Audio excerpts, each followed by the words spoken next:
चलिए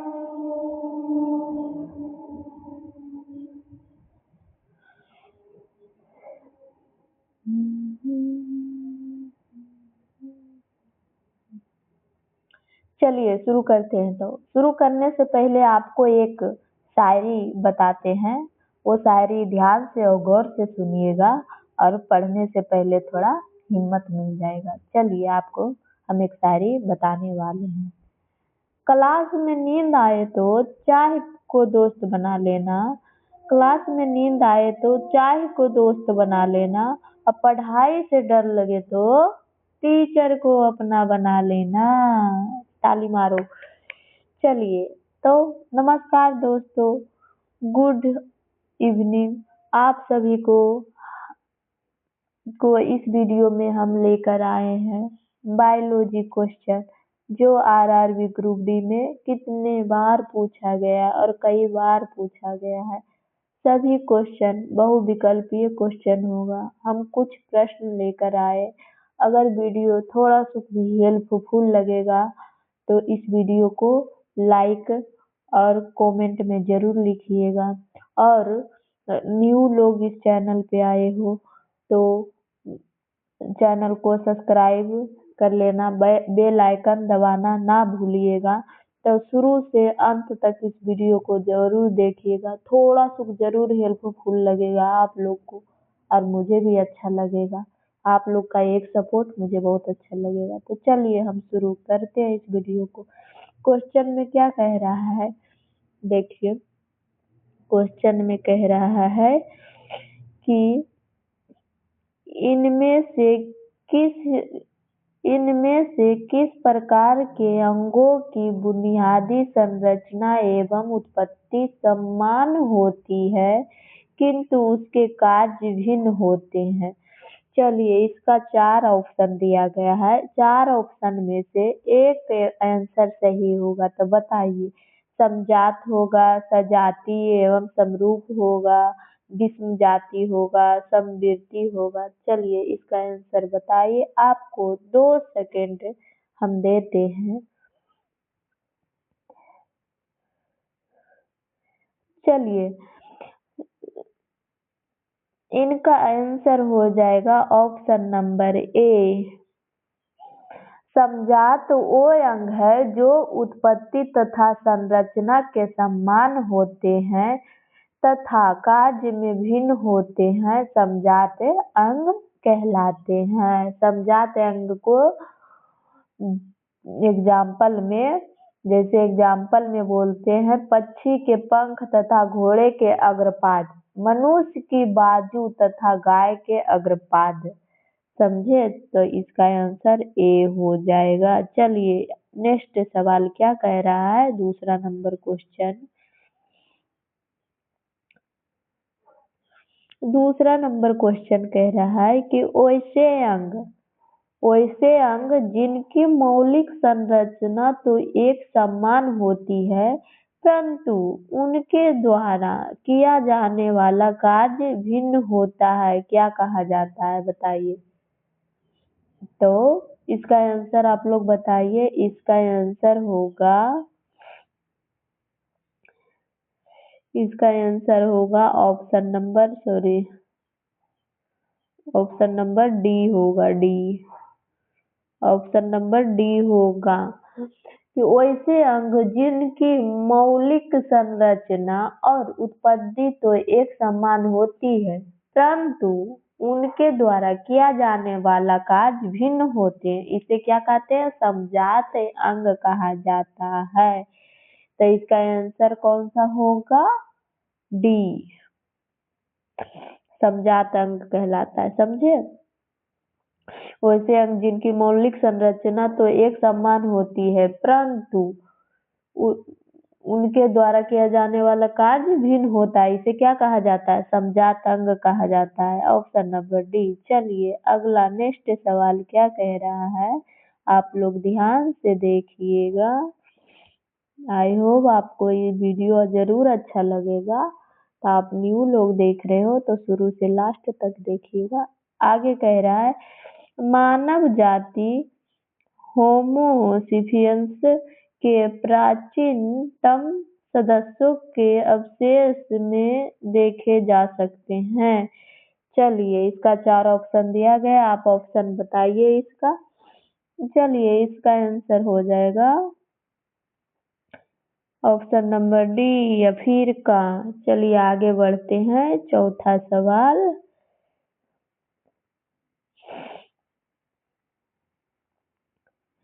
चौथा सवाल कह रहा है कि मनुष्य की आनुवंशिक का पता लगाया जा सकता है, बताइए इसका आंसर। तो जी हाँ दोस्तों, मनुष्य की आनुवंशिकी का पता लगा जा सकता है आधुनिक जेनेटिक टेस्टिंग, आनुवंशिक परीक्षण, डीएनए विश्लेषण, वंश वृक्ष विश्लेषण के माध्यम से मनुष्य की आनुवंशिकता का पता लगाया जा सकता है। यह तकनीकी बीमारियों के जोखिम पूर्वजों के मूल स्थान यानी अफ्रीकी मूल सहित और माता पिता से विरासत में मिले जीनों को पहचान करने में मदद करती है। तो इसका आंसर आपको कौन सा होगा? Option number A. इसका ऑप्शन नंबर ए सही होगा। अफ्रीकी मूल जो हम आपको बता दिए माता पिता के जेनेटिक्स से, आधुनिक जेनेटिक टेस्टिंग से पता चलता है। चलिए अगला सवाल है, ऑब्जेक्टिव है जो बहुत बार पूछा गया, एक बार नहीं बहुत बार। चलिए तो इसका है कि निम्नलिखित में से कौन से प्रजातियों की संख्या को बनाए रखने और उनकी विलुप्तता को रोकने के लिए आवश्यक है? चलिए इसका आंसर होगा, इसका सही आंसर होगा आपको ऑप्शन नंबर ए प्रजनन। इसका आंसर होगा प्रजनन। समझ गए हो? प्रजनन जरूरी प्रक्रिया है, यह जीवों को अपने जैसे संतान उत्पन्न करने में सक्षम बनाता है जिससे प्रजाति को अस्तित्व बना रहता है। यह प्रजनन इसका आंसर होगा, ऑप्शन नंबर ए सही उत्तर इसका है। चलिए आगे बढ़ते हैं।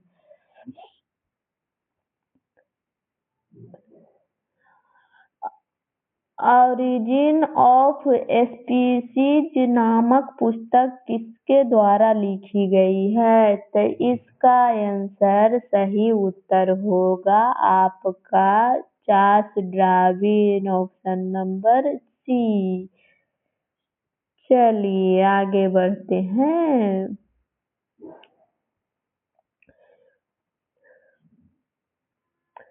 चलिए जैविक विकास के तौर पर परिभाषित किया गया।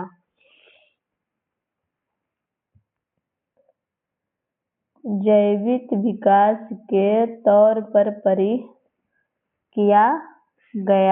परिभाषित किया गया, बताइए इसका आंसर कौन सा होगा? चलिए इसका आंसर हो जाएगा आपका ऑप्शन नंबर सी प्राकृतिक चयन, ऑप्शन नंबर 3 हो जाएगा। समझ गए हो? इस प्रक्रिया द्वारा किसी जनसंख्या में कई जैविक गुण कम या अधिक हो जाता है, समझे, उसे प्राकृतिक वर्णन या प्राकृतिक चयन कहते हैं। तो इसका आंसर क्या होगा? प्राकृतिक चयन कहते हैं परिभाषित। चलिए आगे बढ़ते हैं। अगला सवाल है कि जीवों के वर्गीकरण का कौन सा स्तर कुल और जाति के बीच आता है? चलिए तो इसका आंसर हो जाएगा आपका सी नंबर वंश। सी नंबर हो जाएगा इसका आंसर वंश। समझ गए हो आप लोग? क्योंकि वर्तमान समय में अंतरराष्ट्रीय नामकरण कोड द्वारा जीवों के वर्गीकरण की 7 श्रेणियों में परिभाषित की गई है। ये श्रेणी क्या है? देखिए, जगत, संघ, वर्ग, गण, कुल, वंश। तथा जाति। तो इसका आंसर हो जाएगा वंश। जीवों को वर्गीकरण का वंश, स्तर, कुल और जाति को बीच आता है। चलिए आगे बढ़ते हैं। अगला सवाल है कि अमीबा में भोजन का ग्रहण किसके द्वारा होता है? अमीबा में भोजन का ग्रहण किसके द्वारा होता है? चलिए बताइए इसका आंसर आप लोग। अमीबा अम्ल में भोजन का ग्रहण शरीर की पूरी त्वचा द्वारा होता है। ऑप्शन नंबर इसका सही जवाब है बी। चलिए ये क्वेश्चन 2022 में ग्रुप डी में पूछा गया है और एक बार नहीं बार बार पूछा जाता है। 2018 में भी पूछा गया है। अमीबा में भोजन ग्रहण शरीर की पूरी त्वचा द्वारा किया जाता है। तो इसका आंसर सही उत्तर हो जाएगा बी। चलिए आगे बढ़ते हैं। अगला सवाल है कि निम्न में से कौन सा कोशिकांग अमीबा जल का मात्रा को बनाए रखने के लिए उत्तरदायी होता है? इसका सही उत्तर होगा आपको बताइए 2 सेकंड में आप जवाब दीजिए। निम्न में से कौन सा कोशिकांग अमीबा जल की मात्रा को बनाए रखने के लिए उत्तरदायी होता है? चलिए इसका सही उत्तर होगा ऑप्शन नंबर डी। चलिए अमीबा एक कोशिकीय जीव है जो अपने आकार को बदलने की क्षमता रखता है, जिसे जगत पृष्ठ के अंतर्गत वर्गीकृत किया जाता है। समझ गए हो? चलिए आगे बढ़ते हैं। अगला 11 नंबर क्वेश्चन है।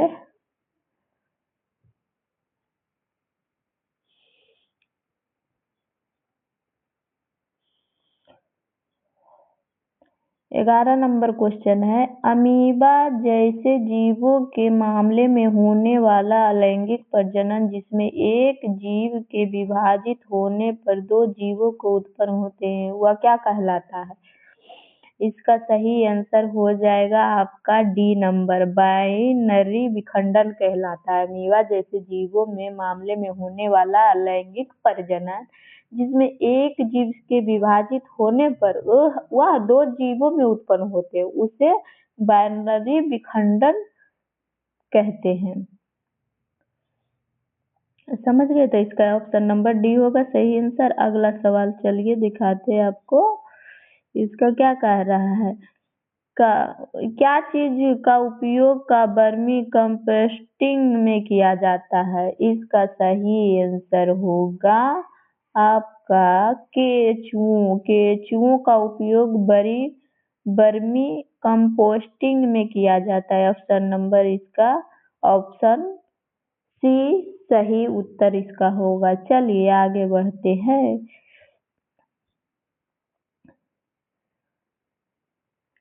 चलिए इनमें से कौन सा केंचुओं का श्वसन अंग है? इसका आंसर आपका हो जाएगा बी नंबर, त्वचा। इनमें से केंचुओं का श्वसन अंग है त्वचा। केंचुओं का श्वसन अंग है। सही ऑप्शन बी नंबर सही उत्तर। चलिए अगला सवाल है, कीटों में गैसों के विनिमय के लिए वायु नलियों का एक जाल होता है। इन्हें क्या कहा जाता है? इन्हें क्या कहा जाता है? इन्हें श्वास प्रणाल कहा जाता है। ऑप्शन बी सही जवाब। ऑप्शन बी सही जवाब है। कीटों में गैसों के विनिमय के लिए वायु नलियों का एक जल होता है, उन्हें श्वास प्रणाल कहा जाता है। क्या कहा जाता है? श्वास प्रणाल। इसका ऑप्शन नंबर बी सही जवाब। चलिए आगे बढ़ते हैं। आप लोग न्यू लोग हैं तो शुरू से लास्ट तक की वीडियो देखें। तितलियों के जीवन चक्र में की तीसरी अवस्था क्या कहलाती है? लार्वा के बाद क्या कहलाती है? तितलियों के जीवन जो चक्र होता है तीसरी अवस्था में क्या कहलाती है? ऑप्शन नंबर इसका डी होगा। कोशित होगा। कोशित कहलाता है। तितलियों के जीव चक्र की तीसरी अवस्था को क्या कहते हैं? कोशित कहते हैं। ऑप्शन डी सही उत्तर होगा इसका। चलिए आगे बढ़ते हैं। कुछ जंतुओं जैसे घोंघे में जंतु अपना लिंग बदल सकते हैं, यह क्या व्यक्त करता है? इसका आंसर हो जाएगा आपको ए नंबर, लिंग आनुवांशिक रूप से निर्धारित नहीं होता है। ए ऑप्शन सही होगा इसका। चलिए आगे बढ़ते हैं। ग्रुप डी का फॉर्म भरा चुका है, तो आप लोग तैयारी करिए, छोटे प्लेटफॉर्म को भी वीडियो देखिए, आपको कुछ क्वेश्चन जरूर लड़ेगा, तो आप लोग इस वीडियो को देखिए। 25 क्वेश्चन में एक क्वेश्चन तो लड़ेगा, 100 क्वेश्चन में एक क्वेश्चन तो लड़ेगा। अगर पढ़े रहोगे तो आप लोग आंसर सही दे सकते हो, आप जिंदगी बदल सकते हो। चलो, निम्न में से किस प्राणी में लिंग आनुवांशिक रूप से निर्धारित नहीं होता है? निम्न में से किस प्राणी में लिंग आनुवांशिक रूप से निर्धारित नहीं होता है? शार्क, सर्प, सैलमन, घोंघा, किसमें नहीं होता है?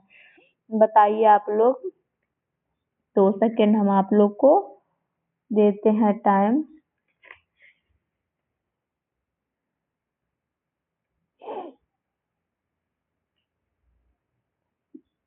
चलिए, इसका आंसर जो होगा आपका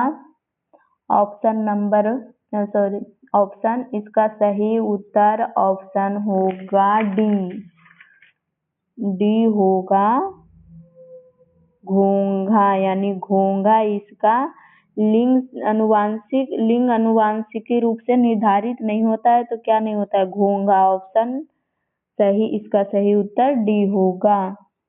चलिए अगला नेक्स्ट सवाल, हाँ डी ही है, क्योंकि घोंघा प्राणी में लिंग आनुवांशिक रूप से निर्धारित नहीं होता है, जबकि शार्क, सर्प या सैलमन मछली एवं लिंग निर्धारक आनुवांशिक रूप से निर्धारित होता है। समझ गए हो? ये सब क्या है? शार्क है, लिंग निर्धारित होता है इसमें, सर्प में भी होता है, कि सलमान में भी होता है, मछली में भी होता है, किसमें नहीं होता है? घोंघा में लिंग आनुवांशिक रूप से निर्धारित नहीं होता है। चलिए, इसका आंसर ऑप्शन सही उत्तर घोंघा होगा। चलिए अगला सवाल देखते हैं। अगला सवाल क्या कह रहा है? निम्न में से किस जीव में लिंग का निर्धारण आनुवांशिक रूप से नहीं होता है? 17 नंबर क्वेश्चन क्या था? प्राणी में लिंग आनुवांशिक रूप से निर्धारित नहीं होता है। जीव में, प्राणी में पूछे तो घोंघा, और जीव में पूछे तो इसका आंसर हो जाएगा ऑप्शन ए सही उत्तर। जीवों में लिंग निर्धारित नहीं होता, ये भी यही है, सेम ही क्वेश्चन हो गया, लिखा गया। चलो, ये बार बार क्वेश्चन पूछा जाता है, एक बार नहीं कितने बार पूछा गया। ये 2022 में भी पूछा गया, 2018 में भी पूछा गया। चलिए आगे बढ़ते हैं। इसमें लिंग निर्धारित आनुवांशिक रूप से नहीं होता है, किसमें नहीं होता है? घोंघा में नहीं होता है। चलिए आगे बढ़ते हैं। अगला सवाल क्या कह रहा है कि निम्न में से कौन सा प्राणी लिंग परिवर्तन कर सकता है, जो यह दर्शाता है कि लिंग आनुवांशिक रूप से निर्धारित नहीं होता है? क्या यह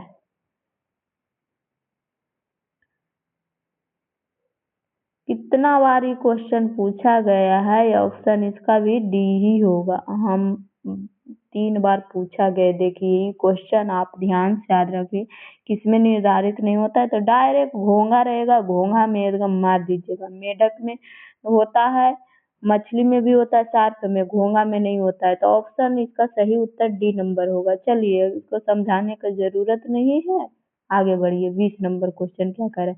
निम्नलिखित में से कौन सा चूर्ण पावर मोलस्का संघ से संबंधित नहीं है?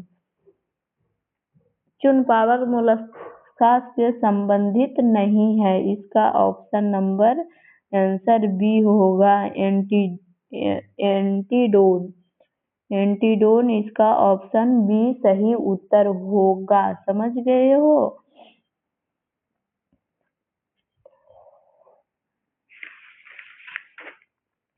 क्योंकि मोलस्का संघ के जीवों का शरीर कोमल होने के कारण इन्हें मोलस्का कहा जाता है। कोमल, बहुत कोमल होता है।